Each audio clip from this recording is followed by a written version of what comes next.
All right. So again, welcome everyone. It's my pleasure to have you here and to be able to host this webinar today. I think you'll find it very interesting and engaging. First, I want to start by introducing our speaker today, Dr. Karen Caldwell, Assistant Professor for Advanced Studies in Education and Program Director at SUNY Potsdam.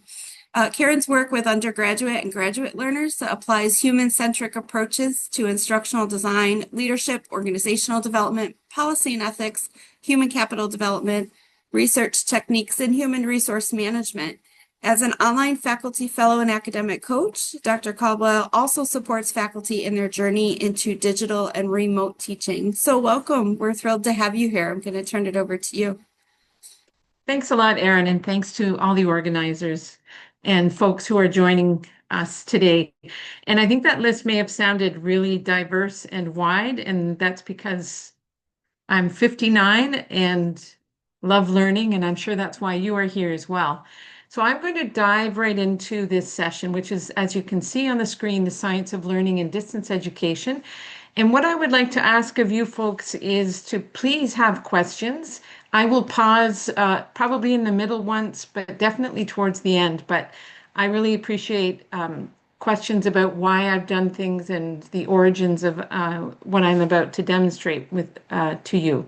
So in this session, I plan to begin with the content you're here for, and those are the two examples of the science of learning, and these are called dual coding and the ICAP theory of learning. And I'll just briefly begin with the context where I apply those currently. Towards the very end, the content that I'll share that you're not likely here to learn is what is the science of learning and what my background is that it brings me to you today. So I've shifted the talk around so that you get the your high priority content from the very beginning.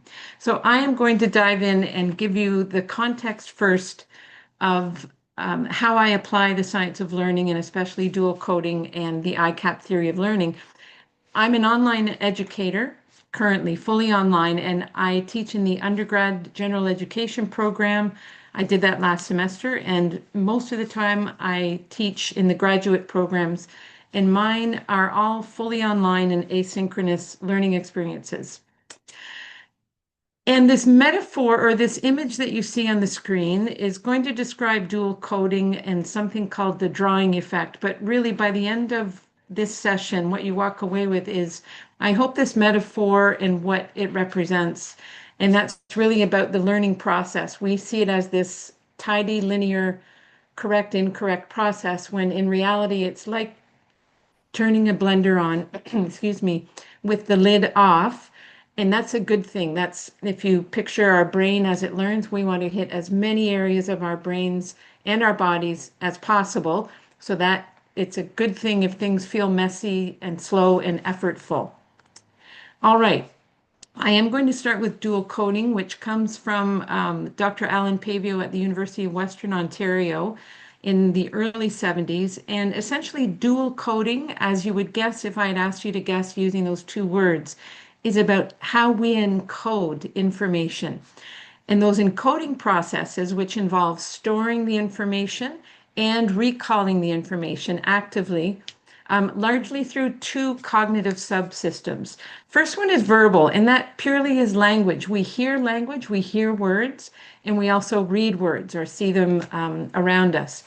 The other subsystem is nonverbal, which is everything else basically, nonverbal objects, events, and imagery. So we largely process or encode information using those dual channels, if you like. Here's an example of dual coding that combines those two cognitive subsystems. Don't worry about the content itself. Just notice how we have effective labeling right beside the image that it is referring to. And it's not cluttered. Ideally, you're not feeling that it's cluttered. But I just want you to imagine if I gave you the same information in paragraph form, how might that feel versus what you see on the screen? And that's one of the great powerful aspects of dual coding is the really harnessing our learning brain and how we're able to process and encode information in those two ways, using those two subsystems. They're not the only ones, but they factor really heavily in how we take in information. And really, I want to say that the power of the coding in dual ways is using those two cognitive subsystems. And I want to demonstrate where the drawing effect comes in. So I have my students take notes with images. And I'm just giving you an example of one of my graduate students, and I'm sharing this with her permission, and how she has engaged in dual coding, and she has added color as well. But what you're going to find out is the enormous positive effect or impact of her taking those notes down rather than just purely verbatim from the original content, either a lecture or a reading. Because many of our students are processing so much information, they don't really do much to encode it as they're taking it down. So I just wanted to demonstrate this is what the student saw, among other things, and this is what this student wrote down in her notes as an example of the drawing effect. So what is the drawing effect now? So it's under that umbrella of dual coding. Dual coding is largely introduced as one way for you as an instructor to convey key concepts. Or if you're in marketing, convey your message, your marketing message, and grasp your buyer's attention through those two subsystems. The drawing effect reminds us of the power of the production of content using those two channels. And it's based on some incredibly robust and well replicated studies that include randomized controlled trials, as well as, importantly for you and me, research in applied, messy learning environments. And in those studies, what they have found time and time again is that when students are asked to recall drawn words, or sorry, content that they took down and they experienced both conditions, they remembered more than double the drawn or sketched words than they had the written words. And those written words were also paraphrased as well. So in the conditions, many of these have been with university students. So students who have been successful already in making it into university and have not really changed their note-taking approach. But in these studies, when they've experienced note-taking with quick sketches or note-taking with words only, they remembered double the content of those items that they had added sketches to. And what's important for me, especially as an aging person, and I'm always wondering how does my learning happen over across my lifespan, the drawing effect is even more compelling for the aging population because in studies with folks who are sort of typically aging, healthy people in their 70s and 80s, along with folks who are living with probable dementia, they recall up to 4 times what they have drawn in their notes. So the drawing effect is no cost. I don't have to buy a curriculum. I don't have to subscribe to an app. And it's incredibly powerful in terms of building those memory traces because of the deep encoding that's going on. So speaking of what's going on, I want you to pause and think about, based on what I've shared with you already, what do you think is going on? How could these findings be accurate? And so I'll start with a quick reminder, and I'd like you to meet Willie, my dog, who's part Labrador Retriever. And retrieval of earlier learned content is a really powerful way to build those memory traces as well. So now that you know Willie, I'm going to engage you in retrieval practice and ask you to think about those two cognitive subsystems for processing information. Can you think of one of those words or both of them or even just their meaning? And I'll give you, I guess, 5 seconds to think about that.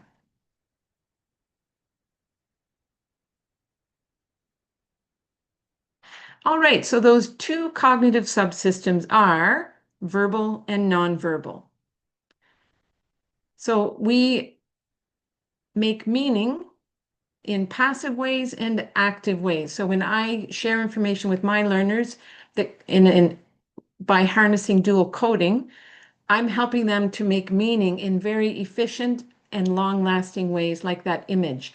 And as I said, if I compare that image that's labeled with a lengthy paragraph, they're likely to remember the contents from the image because they're using those two subsystems. And it's also important for active meaning making. I shared with you the notes or the example from my students. So by adding sketches to her notes and the research that you saw, she remembers between double or quadruple the amount of information of the content she has drawn.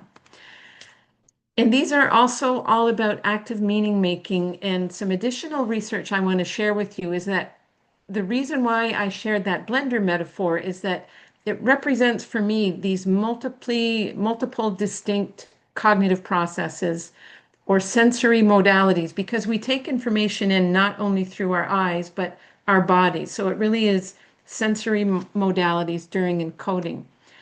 And encoding is really all about making meaning of the information so that we can store it, even if it's temporary, and then later retrieve it or recall it. So that metaphor, again, is what I'm going to explain now using a bit of neuroscience. And molecular biologist John Medina helps us to understand this by the quote that you see there and that I'm going to read, is that when new information enters the brain, and this is the encoding stage of memory, it is literally sliced into pieces and splattered all over the insides of our mind if we are learning actively and using all of the sort of realia around us. And so what does that mean in terms of neuroscience? Well, there are three broad processes going on when we have the drawing effect. We have this elaborative effect where we're combining those two dual subsystems cognitively. Visually, we're using images, and semantically, we're using that verbal channel, the words. We're also using our hands. And those are manual motor actions that, again, are spreading the love, so to speak, throughout our brains so that we're getting more coverage for encoding. It's more likely that it's going to stick.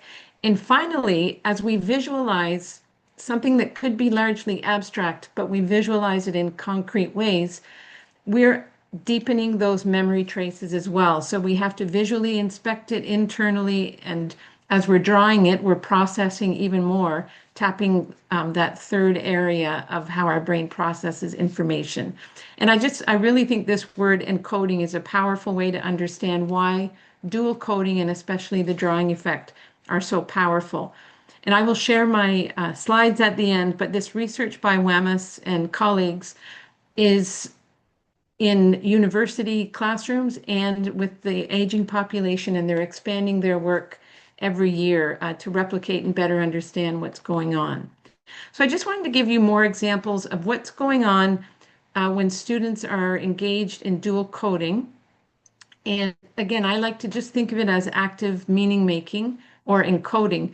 But have a look at this student's notes. And based on what you know already about those three areas that we're processing when we're encoding information through drawing, or those two subsystems, what do you notice here with the student's notes? And this is from an undergrad.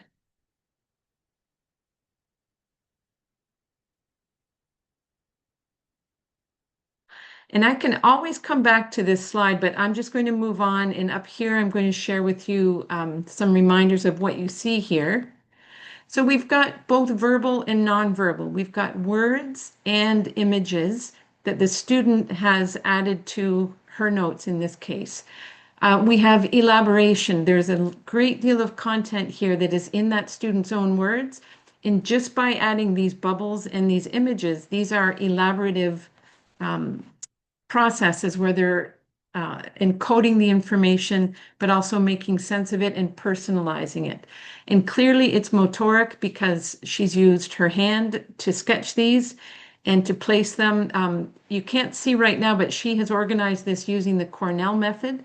So she's also using not only images, but the pictorial visual side of things where you intentionally place information to categorize it and begin to organize it as you're taking it in and putting it into your notes. It's that process of organizing that also adds a layer of meaning making and encoding. So these are the main areas that I wanted you to notice. And also this image itself, if it resonates with you, it's just so handy to think about how the more we engage aspects of encoding that tap these different parts of our brain and different parts of our sensory intake, we're deepening the memory traces. So for instructors, if you are an instructor, some of the tips that I have come to find either through research or my own application is this really requires a lot of scaffolding. Students are reluctant to take notes by hand, first and foremost, and there's a great deal of resistance by some to add sketches. Folks will say, I'm not artistic, or I don't have crayons, I'm not a child. So it really benefits from careful thinking about putting yourself in their shoes and how can you reward it? How can you attract them to the process? So I provide them with a template initially. For my undergrads, I shared with them, and I'll show you a video about Cornell note-taking and demonstrated this myself through a tutorial. I also make it very low stakes, and I want students to describe their experience and process very early in the course. They will take photos of their notes, upload them, and as part of the discussion forum activities, they need to tell me and their peers, what was it like to take notes by hand? What was that process like? So I really value that and also attract them, or sorry, I try to invite them to share the highs and the lows of that experience. I also provide models and I have the students compare their notes to mine, especially early on. I walk the walk. I never have my students do things that I myself don't do. So I always have my notes handy. And once they upload their notes, I share mine and they do that comparison and they reflect on the similarities and differences. I also explain why. And explain the purpose for the note taking. The notes also feed into later assignments where they create infographics, for example. And for consistency, it's not only part of the learning, but it's also part of the assessment. It's in the rubrics, it's required, and they get a grade for anything they submit, especially early on. Any kind of note that combines any kind of drawing, they get credit for early on so that there's that positive disposition towards it. And I'll show you another example of what all of these tips are telling you is that here are the instructions to my undergrad students early on in the semester. You must take notes by hand and use this method, add visuals. Here's a template. I give them a Word document and I give them a really quick video. And then I tell them that they're going to be required to upload those photos and then compare theirs to mine and reflect on the experience, talk about how difficult it was, and later in the course, we explore the research. You may not have room for that in your course, but you can always point them to different resources, and I'd be happy to work with you later if you have students who would like to know more about the why. So here's an example of student notes. This is what the students took. So using that Cornell method, they've got their cues and then their notes here and a summary at the bottom. And then I share with them my notes. And they notice how, in many cases, their notes are more complete and thorough than mine. And they show that they kind of outshone their instructor. So this is part of the activity, especially early on. I don't include this later on, but very early on, it's important for them to see what someone else has done and to see that there's not always a right and wrong way to do it. So the student perception is not super duper positive. I said, especially at the beginning, there's some resistance that I described. And in the middle of all of my courses, I have them do a really quick evaluation of the learning experience so far. And I ask them what they'd like to start doing, stop doing, and continue doing. And last semester, and under the stop category, of the 8 students I had, only one student made this suggestion, but I like to be transparent and show all of the spectrum of student experience. So this person said, I'd really like to stop the note taking every week. I think it might be okay if you gave us a choice. Let students direct their own success. So I thought that was helpful, and I had a little class discussion about it as part of their learning.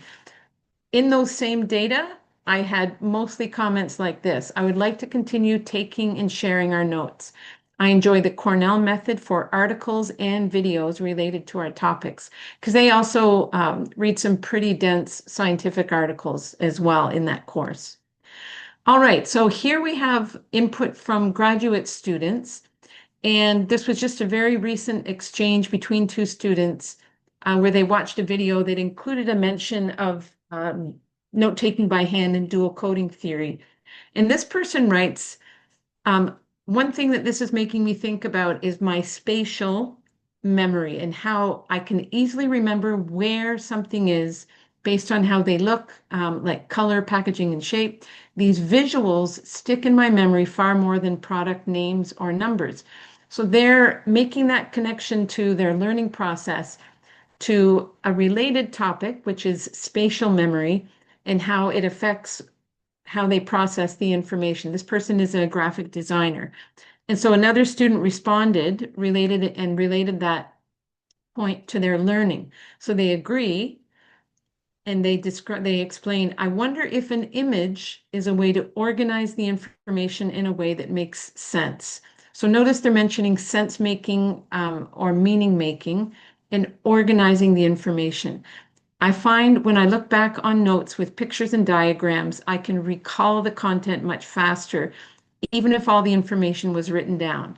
And that means they've got their notes right beside them. Sometimes they'll annotate in the margin, but the notes themselves with the diagrams support their recall. So that's the dual coding with the drawing effect. And now I'd like to move on to the ICAP theory of learning. And I'll begin with what it is. So it's a science of learning and evidence-based theory with over 100 years of research, again, in both experimental and applied environments. And it comes from, you see the name down here, Chi and Boucher, and this resource is excellent. It's very practical for educators. But Mickey Chi or Michelin Chi is just a giant in my books for a number of reasons. But she has pulled this together in maybe the last 15 or 20 years. And she looks at environments not just in the K-12 sector, but also higher ed, professional training environments, the workplace, and sports fields. So pretty much everywhere. And she has come up with this theory. And really, the great value of the ICAP theory of learning is that it gives me a set of heuristics or habits of thinking that help me to think about differentiating and distinguishing the different types of active learning, because quite often we get told, oh, just make your learners active. K through 12 educators are, if the principal is walking by and they see students talking or interacting or walking around, nowadays that's seen as ticking a box, oh, those students are active.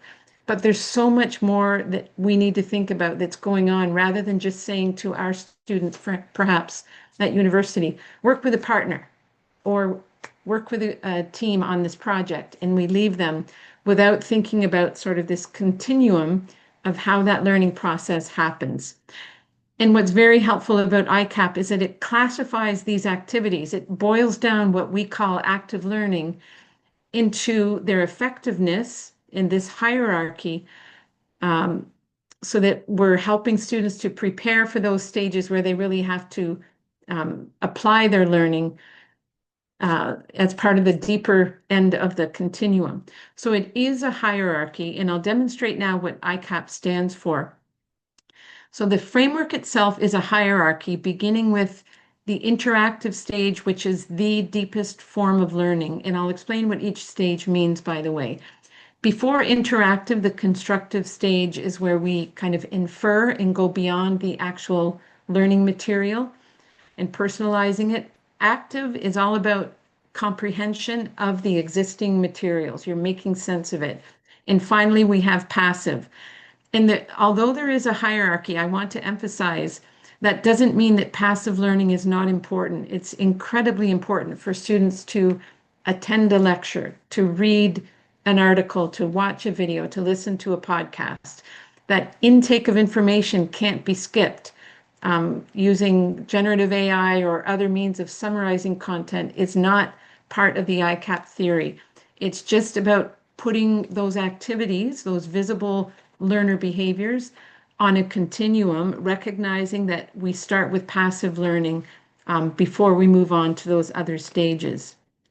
So ICAP is different from other hierarchies in my experience because the focus is entirely on what the learner is doing that we can observe.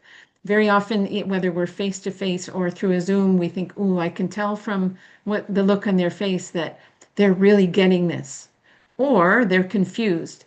But we really can't measure internal processes in efficient enough ways for the scope and scale that we all teach in. So ICAP focuses on observable learner outputs, and those are their products, what we're able to read or see them do, and their processes, like their behavior or their performance. And it does not negate either cognitive or physical output, so it covers all types of learning. And again, I just want to emphasize passive is very important, but we can't really observe whether or not they're actually reading when we're circulating, for example. So it's very important, but we have to then focus on what we can observe in terms of how they're processing that information. So these verbs will give you a sense of the meaning of each stage. And now I'll go into a little bit more about what each stage means. So the passive verbs help us to see what the learner's doing. Again, they're listening to a podcast, looking at a game, for example, or looking at a process in a chemistry lab. They're observing one another, but also the standard reading, watching, viewing, etc. So this is where they take in information, but we can't quite observe what's going on cognitively or beyond. Then these active verbs, notice the word manipulative.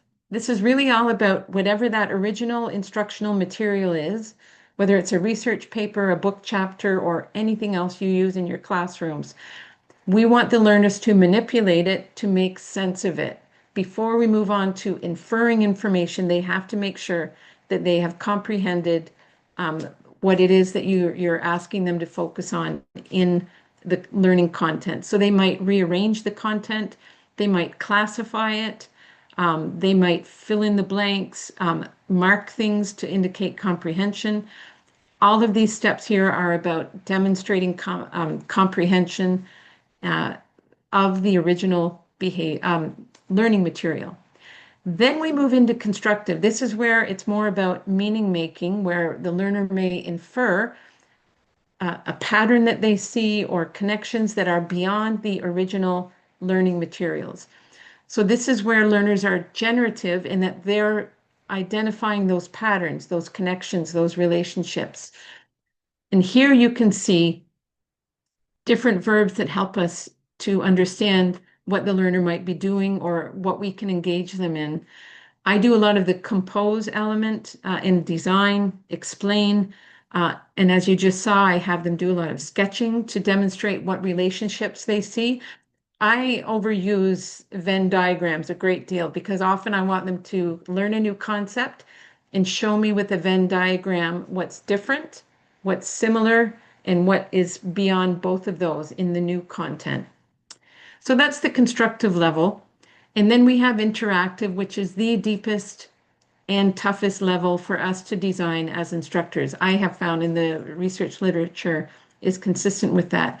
And that's because it requires collaborative behavior. It's not just put the stronger student with the weaker students, or have one student teach the other, or have them figure it out. What's important at the interactive stage is that it's co-constructive. The two or more learners come together, and what they come out with as a result of collaboration is beyond what each of them would have been able to do independently, and it's beyond the original material. So there are two criteria for this to be truly interactive and therefore an effective and efficient use of the learner's time. So I would like to illustrate with a mistake that I made for many, many years until I really learned about the value of each of these stages. And that is with pair and group work. I just always was told if they're active, if they're talking to one another, you're doing a great job. That means your job is done and they'll figure it out. So I want you to stop and think about how you set up pair work and set up group and teamwork. Looking at this continuum, are there any stages that you skip? And I will tell you, in my classes, I taught English as a foreign language for many years overseas. I spent about over 2 decades in many different countries. And of course, it was important for my learners to practice English. But what I would do is just say, okay, here's a reading. Now work in a group and finish this project. I'll see you next week. Or here's a grammar lesson. Now work with your partner to write a paragraph. But what was missing is I did not always take the time to really observe my students' manipulation of that original material, their sense making, their comprehension, and confirming that they were prepared to move on to this really crucial level of inferencing. So, for example, continuing with the language learning, inferencing is really valuable if you compare the meaning of a word or the way that content is communicated in one language with your first language or your native language. That would be inferencing, and it's a really valuable process that I often skipped over. And here again, I didn't really use dual coding or drawing much, but that's another way to say, I've just taught you the 5 paragraph essay and how we organize information in an English paragraph. How might you, what kind of shape would that um, depict in your mind? And it ended up being like an upside down triangle. So we started very general to introduce the topic, and then we've got very specific to support our topic with details. So that's how I would have changed it rather than saying, this is how we do it in English. Here's a paragraph. Now sit with a partner and write a paragraph. In between, I could have engaged them in active comprehension, giving them, for example, an upside down triangle and saying, how might you label this? And that would require them to infer. And finally, they would both be set up with enough knowledge and skills to do something together, still scaffolded, but also whatever they create would be something that they can do that is beyond each of their individual capacities. So here is that hierarchy again, where I would say most of us in higher ed, what I have observed, we rely on the passive. For example, a 40-minute lecture without any active sense making during that lecture.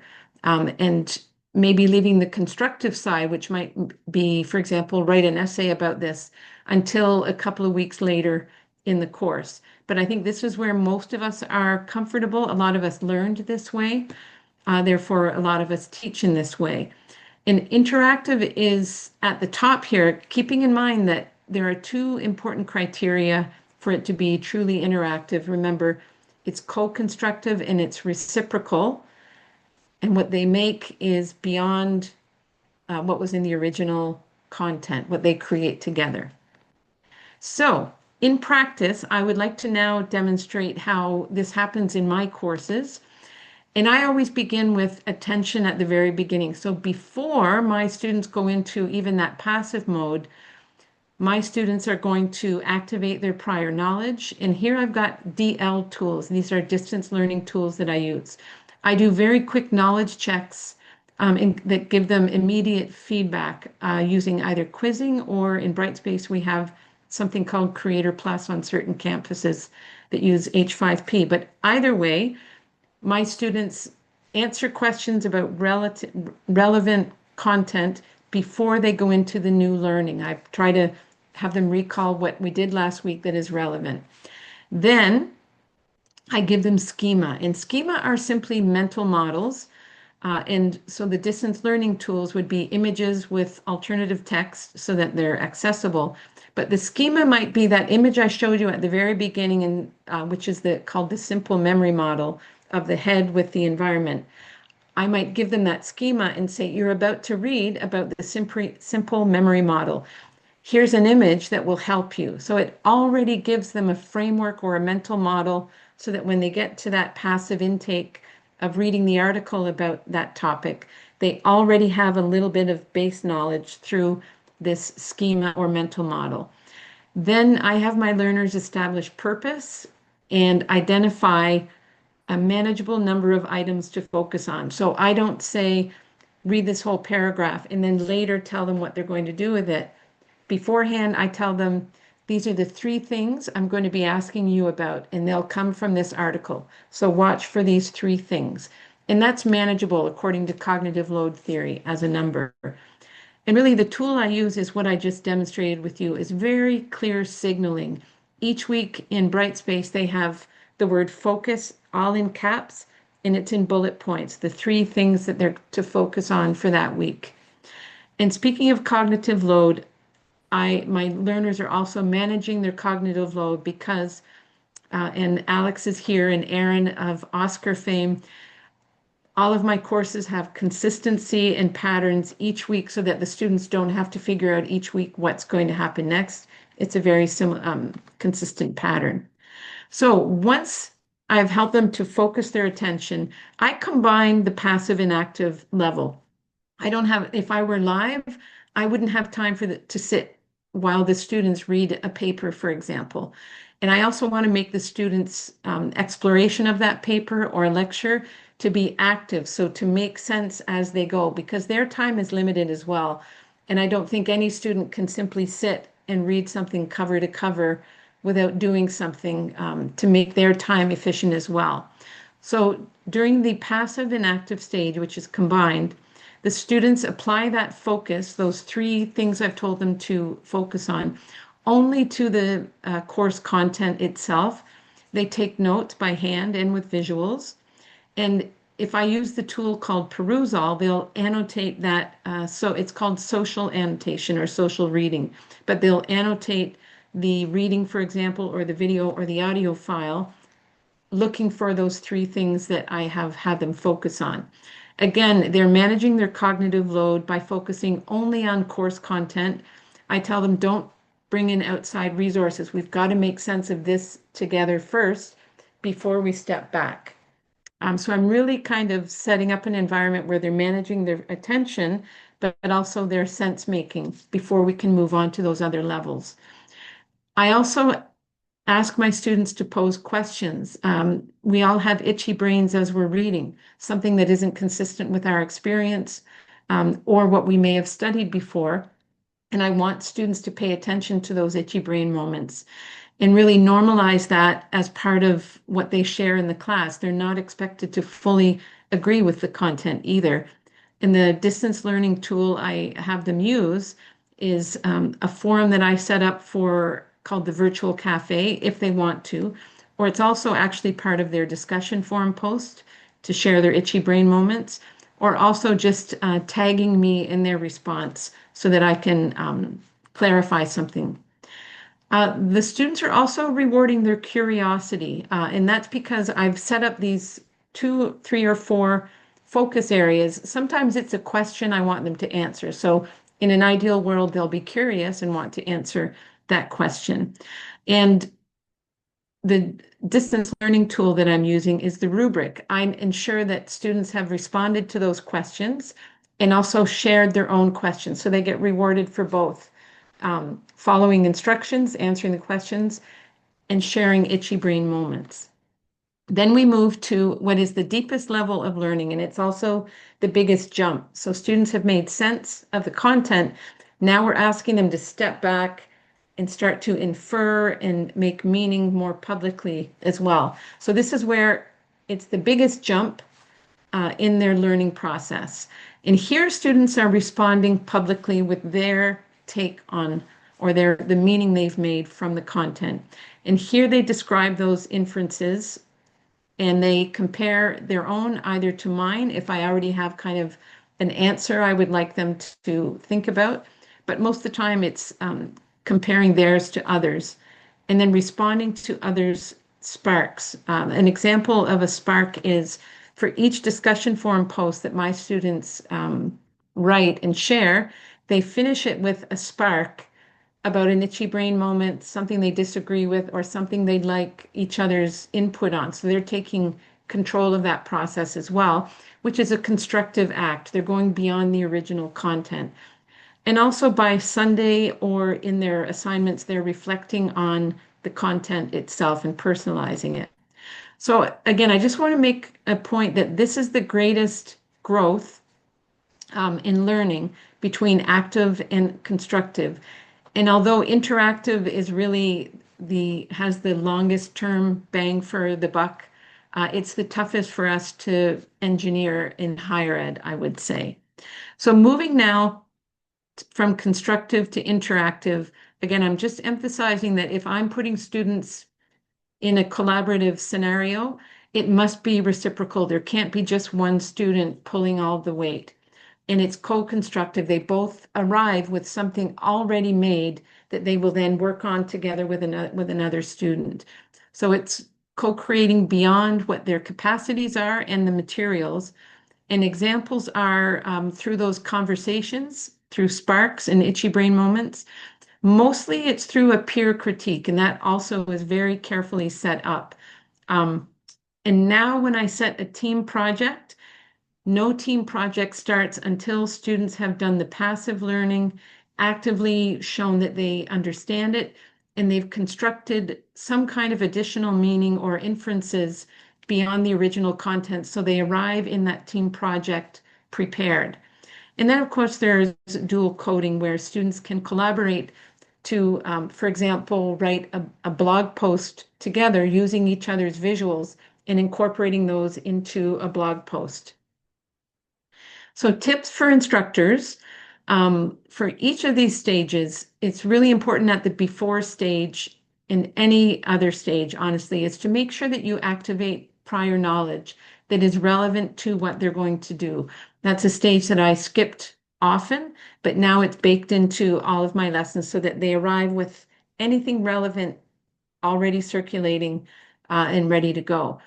Very important to establish the purpose of the reading or whatever we're having them do because we're asking the students not to use generative AI in most cases, but why? Because they're going to make sense of it for these three reasons that will benefit you in your workplace this way or in other ways. There are a large number of ways that I have them establish that purpose and focus.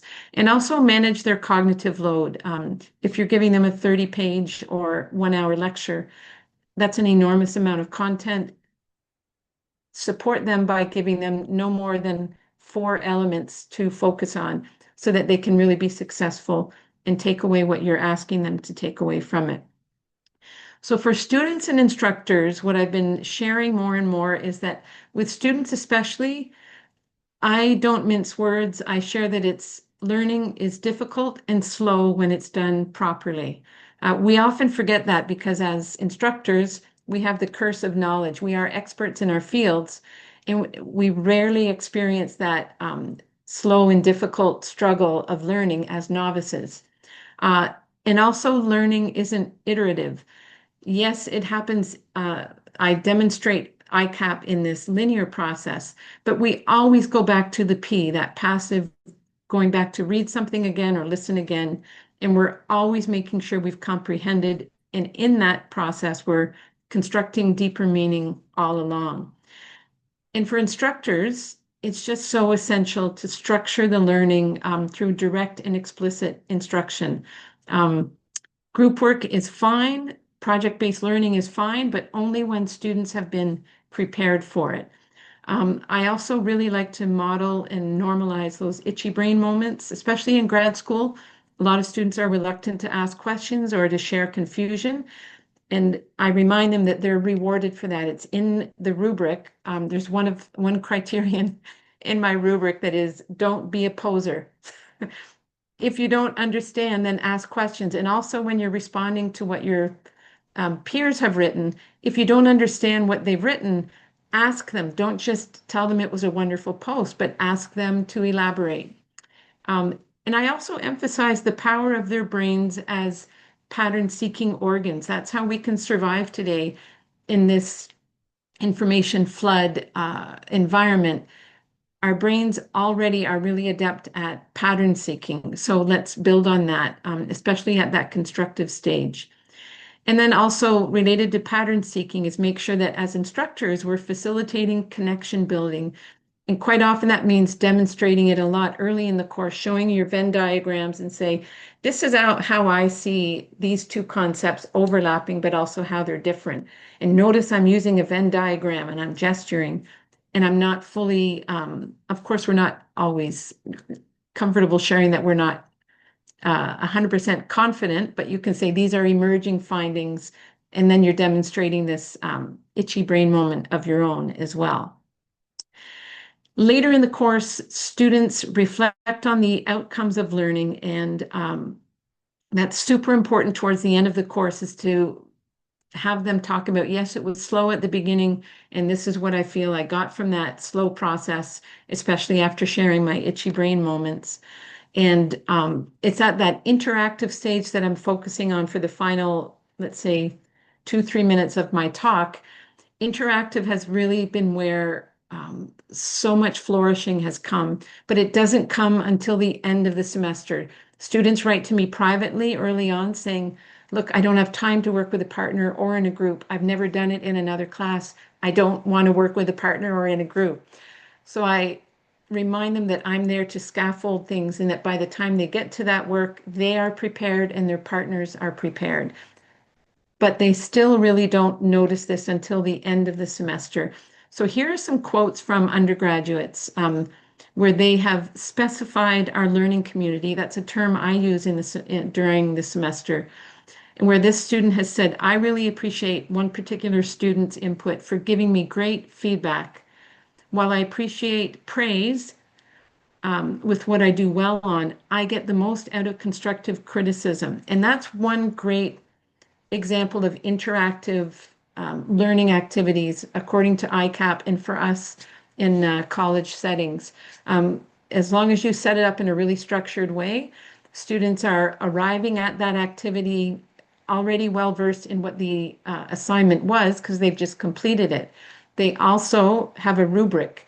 And then when they compare one another's work, they're adding that value by giving a different perspective that that other student wouldn't have seen on their own work.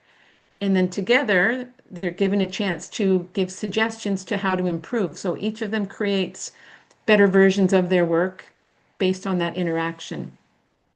So here's another comment from a student, and I just want to emphasize what's in the middle here.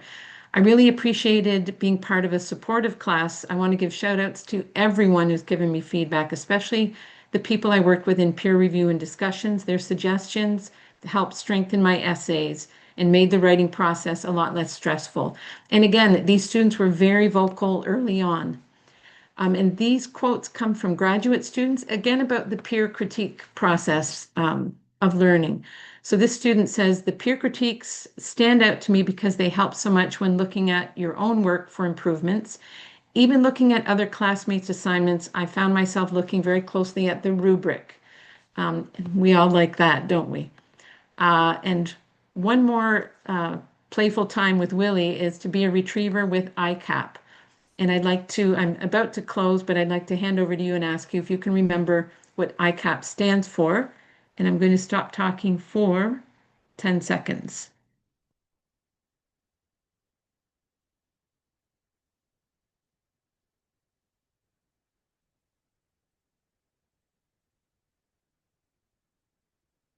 All right. So ICAP stands for passive, taking in content, then active, refocusing on that content, making sense of it, establishing comprehension. C is for constructive, and that's where you infer, connect, and construct your own meanings. And then interactive, what I've just been focusing on. And we have about 8 minutes left, and I was going to go into defining the science of learning and giving you a bit of background about how I've come to it and my own experiences as a student. But I think you're probably more interested in these classroom applications. So I will stop sharing, and I'd be happy to share all of my slides and especially the references that you'd like to probably see for the research. Thank you, Karen. We'll be sure to include those references with the recording for folks so they can kind of do more of that personal investigation. We did have a lot of questions going on in the chat as you were presenting. So I'm going to actually save the accessibility question and get a couple other ones out of the way first. So just a quick question from John. If you're teaching asynchronously, would students be taking notes on? And someone did suggest a software tool, but is there something that you use? Um, Taking notes on like physically where are students writing? Mhm. How are they taking notes in So that environment? they have to take notes on paper. And so these are for themselves, and then they are sharing as well. That's right. Yeah. So I'll just give an example of my undergrad class.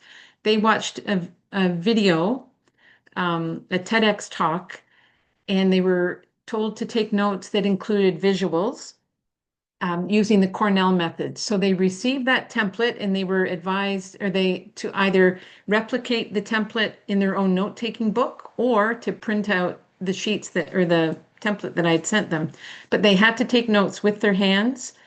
And then what they upload as part of their learning activity, there were many other aspects of the activity, but they had to upload photos of their notes. And so, with regard to that, how do you address accessibility issues if they're submitting photos of their notes? So what we do over time is I introduce accessibility and the notion of descriptive text. And so over time, students will also write quite a bit of descriptive text that describes what others will see when they open up the JPEG. So they're eventually getting into the habit of describing images that are in the text. Um, but yeah, that is a challenge that I'm still wrestling with. So far, I haven't faced experiences where students are living with visual disabilities during my courses, but it is very much embedded in my courses for students to be aware of, a wide range of folks that we're communicating with. And by the end of the course, anything they produce has alternative text if it's an image or descriptive text if it's an infographic. But ultimately, the images are for themselves initially. So maybe based on that question, it's really helping me you're giving me an itchy brain moment. Maybe I need to introduce descriptive text earlier on in the course. So that's an option. Essentially now, yeah, with the requirements. But I knew that you did something, so I just wanted you to have the opportunity to share what you did, because Yeah. that's a common question also. Chris is asking, are the three processes of encoding all experienced in equal measure in the process of learning something? Another great question. So ultimately, when we ask questions about how people learn, it boils down to two main aspects of the individual learner, their prior knowledge and the content itself and how novel that content is to them. So if the learner already has a great deal of prior knowledge, probably more would go into the motoric and pictorial because they're not doing as much elaboration. Um, so I hope that answers. I could go into more depth. Yeah, thank you. Yeah, so also Here, with Chris, the if you're type of listening. content. Sorry, go ahead. No, I was just going to say, if Chris has a follow-up, please feel free to pop that in there. But No, Sure. I do, that was great, Karen. Thank you. Yeah, just the whole learning styles debate, and you've answered it. Okay, great. yeah, for sure. Um, Question from John, does cognition and memory improve as you incorporate more senses? 1000%. And I highly recommend a book called The Extended Mind by Annie Murphy Paul. And I just want to say, I'm not going to nerd out too much, but we are living at a time where Western-based positivist ways of measuring learning are converging with Eastern and indigenous ways of knowing and other approaches that include qualitative methods. So we're just at this beautiful magical moment where we can measure now more of how we have embodied cognition, for example, or distributed cognition, like how we're learning from one another now, or at that interactive stage, um, as well as situated cognition. So I'm in a built environment now. I learn differently here than how I learn in my classroom or out walking in nature. So cognition and memory improve the more we even are aware of how our senses are taking in information, but also what's in our environment. And I would love to do another session on the extended mind theory, but that's what's happening now with the more sophisticated tools and measures we're getting from neuroscience, but also many of us are just paying more attention to what Indigenous communities have known for millennia. So I find that to be really exciting right now. But yes, the more we take in information using our senses, especially motoric, that's a really powerful uh, bang for your buck. And that's what I love about dual coding is everybody has paper and pen. And even for folks who live with visual impairment, there's something called the imagining effect, where they can take in content orally, AU orally, uh, and imagine relationships. And we all use our spatial memory, regardless of any disability we're living with. So that's another exciting low barrier way to think about dual coding is if we put in enough rich description, everyone can benefit from it. Thank you. With regard to the ICAP pyramid, there was a question about if there is anything beyond, or if you do anything beyond the interactive piece there. And someone else, I think it was David, suggested like application, learning transfer. So is there a beyond? That's exactly right. So I have my students think about, well, when the course is over, how are you going to sustain this? So once it's at the interactive stage, that's really where transfer begins to take shape for with this future focus. And I often I hand it over to students to say, how will you sustain this? I also teach instructional design, so I think about if you were to build this solution in the workplace, how might an employer ensure that this performance remains consistent once you've got it to that level? So you really have to plan in sustainable learning, and it's very context specific, which is not surprising, right? We all teach such different content, but once it's at that interactive level, there's a greater chance because it's this distributed cognition. You're working with someone else and you have that relationship. And ideally, you have a purpose for that activity either way. I really emphasize the purpose for most of the content my students explore. Thanks, Karen. So with regard to the accessibility discussion, lots of good conversation in the chat here, but just wanted to get back to the original question because these the teaching models are being commended in this conversation. The question is, with these kinds of graphical representations, how do we like operationalize these methods, right, in the context of the regulations? Might there be some other options maybe for handwriting or drawing effect? So what are your thoughts on that, and how are you trying to approach it? That is a huge itchy brain moment I'm experiencing right now, and I'll be co-presenting with someone soon through a SUNY-wide presentation, and that person is from the STEM field, and she will be focusing on exactly that question. So I expect to learn a lot from it. I have no answer beyond good, rich, descriptive text for now, and recognizing the imagining effect and the importance of spatial recognition and how all of our language is represented through metaphor and often space-based descriptions of relationships of context, for example. So I don't have a good answer that will satisfy that really important question, except to say that folks working in STEM will be presenting through the SUNY. I believe it's through the folks who normally organize the UDL workshops, but I'm co-presenting with her and meeting with her this afternoon, so I'll pose that question as well. That'd be great. We look forward to what comes out of that for sure. And we are at time. I just wondered if there were any closing questions or comments for Karen.